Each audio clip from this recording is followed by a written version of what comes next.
gusto estar con ustedes nuevamente. Vamos a hablar en este momento sobre la administración pública. Soy el abogado Lenín Montero Palacios y vamos a comenzar de la siguiente forma. Dentro del campo de la administración pública, en el artículo 127 de la Constitución ecuatoriana establece lo siguiente,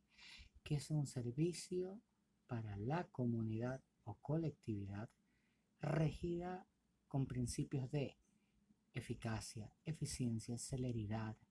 desconcentración, jerarquía, planificación, participación, coordinación, descentralización, transparencia y evaluación. Estos son principios rectores por los cuales se basa la administración pública. Y además, también existen principios para el acceso o ingreso al servicio público de parte de los servidores públicos. En el artículo 128 se establece que se va a promover una carrera administrativa con sus respectivos ascensos y que se debe realizar esto mediante concursos de mérito y oposición, en la forma que determine la ley en base a los nombramientos de remoción. Incluso existe una prohibición muy clara y expresa que menciona que existía un nombramiento o remoción de parte de algún funcionario y no observando aquello provocará la destitución de la autoridad nominadora. Es decir, se debe hacer para el ingreso de estos funcionarios o para que también puedan salir de la manera como corresponde legalmente. Para que los funcionarios públicos y servidoras puedan ingresar, se establece en el artículo 129 que de qué manera estos son llamados funcionarios públicos cuando trabajan directamente ejerciendo un cargo, es decir, una función o dignidad para el sector público, directamente o de manera indirecta. Es decir, los derechos de servidoras públicos son irrenunciables en base a lo que establece la ley y esto los define el organismo rector de en materia de recursos humanos y remuneraciones, que para el sector público va a regular el ingreso, promoción, ascenso, incentivos y el régimen disciplinario más la estabilidad de lo que tiene que ver con los servidores o funcionarios públicos. Cabe indicar que existen los obreros y obreras del sector público en el cual estos se sujetarán en base al Código del Trabajo y por lo tanto es algo distinto, independiente y autónomo. La remuneración de los servidores públicos también se menciona como principio que será justa y equitativa, es decir, con relación a las funciones que cada cual realice, en el cual se valorará la profesionalización, la responsabilidad y experiencia que tenga el funcionario público de carrera. También encontramos que qué es las prohibiciones que tiene este servicio público. Muy aparte de las que determina la ley, el artículo 230 establece de que si está en un cargo público, lo único que se puede manejar o trabajar adicional al servicio público es la docencia universitaria, siempre y cuando ésta no moleste o interfiera a las responsabilidades dentro del horario permitido o adecuado para llevar a cabo su jornada laboral. También habla sobre el nepotismo, la prohibición del mismo y las acciones de discriminación de cualquier tipo. Vemos también que los servidores públicos, sin excepción, tienen que iniciar y finalizar una gestión conforme a lo que establece la ley, cuáles son los requisitos elementales dentro o para acceder a estos servicios públicos, entre los cuales existe la necesidad y obligación de presentar una declaración patrimonial jurada de activos y pasivos, además de autorización para que se levante sigilo de cuentas bancarias. También existen para miembros de Fuerzas Armadas y Policía Nacional declaración patrimonial adicionales, entre otros, que establece la ley de acuerdo al cargo y también de acuerdo al tipo de función estatal a la cual va a cumplir. Esto es inmensamente necesario para que así de esta forma pues se garantice de que las personas que accedan al servicio público sean personas probas y honestas principalmente. El artículo 232 también establece, aparte de los requisitos,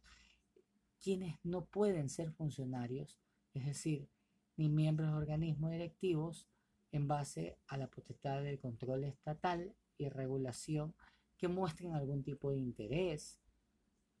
en el cual vaya a ser regulado o controlado las actividades como servidores públicos dentro de las instituciones públicas que esta persona vaya a colaborar o a trabajar. Cabe indicar que no puede haber intereses que entren en conflicto con este organismo o intereses con la entidad, en este caso, que prestan los servicios. Por lo tanto, se menciona que también ningún tipo de servidor público estará exento de responsabilidades con el ejercicio de sus funciones o por las omisiones, en este caso de manera administrativa y civil. Esto también lo señala el artículo 233, por lo tanto, debe ser responsable de los bienes o recursos públicos que maneje dicho servidor público. Eso lo establece la Constitución con sus respectivas leyes que están en concordancia con la misma Carta Magna. Cabe indicar también de que se establece que las personas que han cometido delitos y han sido sentenciados por ciertos delitos tengan una prohibición de entrar a estas instituciones públicas, sean de delitos de concusión, cohecho, tráfico ilícito, enriquecimiento ilícito, tráfico de influencia, oferta de realizar tráfico de influencia, testaferrismo, lavado de activos, asociación ilícita, delincuencia organizada, para corrupción, entre otros. Estos inclusive están impedidos para desempeñar o emplear cargos públicos, por lo cual la Constitución establece claramente estas prohibiciones y que estas personas no puedan entrar a participar incluso para cargos públicos de elección popular ni tampoco como funcionarios públicos. El artículo 234 señala que el Estado ecuatoriano tiene que garantizar la formación y capacitación continua de los servidores públicos, tanto por medio de escuelas, instituciones, academias o programas de formación continua, constante, para todos los servidores públicos en general de todas las instituciones, que corresponden en este caso las instituciones públicas del Estado. En este momento hablaré sobre la Procuraduría General del Estado, que está establecido dentro de lo que es como un órgano público, técnico y jurídico, autónomo a nivel de administración presupuestaria y financiera, dirigido y representado por un Procurador General del Estado, que cumple una función de un periodo de 4 años y establecido en el artículo 235 de qué manera va, mediante la ley adecuada, a ser nombrado dicho Procurador General del Estado. Cabe indicar que también este procurador va a tener delegados provinciales y a su vez también representantes para ejercer también un predominio, un control en las distintas provincias o a nivel del Estado. Es importante ver que el Consejo de Participación Ciudadana y Control Social es el órgano encargado en nombrar a Procurador General del Estado de una terna que será enviada por la Presidencia de la República, además de una terna que bajo criterios de especialidad y méritos estará sujeta a escrutinio público e impugnación ciudadana, en el cual tienen que reunir requisitos exigidos para ser miembros igual de la Corte Constitucional, o sea, los mismos requisitos van a ser. Por lo tanto, el artículo 237 mencionará cuáles son las funciones que determine y que pueda estar o llevar a cabo un Procurador General del Estado, que normalmente es la representación judicial del Estado, es decir, el patrocinio del Estado de sus intereses del pueblo ecuatoriano, el asesoramiento legal y la absolución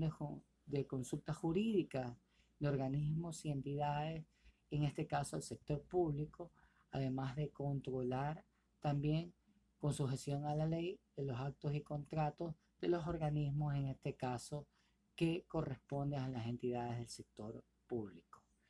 Ha sido un gusto compartir con ustedes sobre lo que antes lo he mencionado, sobre la Procuraduría General de Estado, así como también sobre lo antes mencionado con la administración pública y el servicio público. Muchas gracias.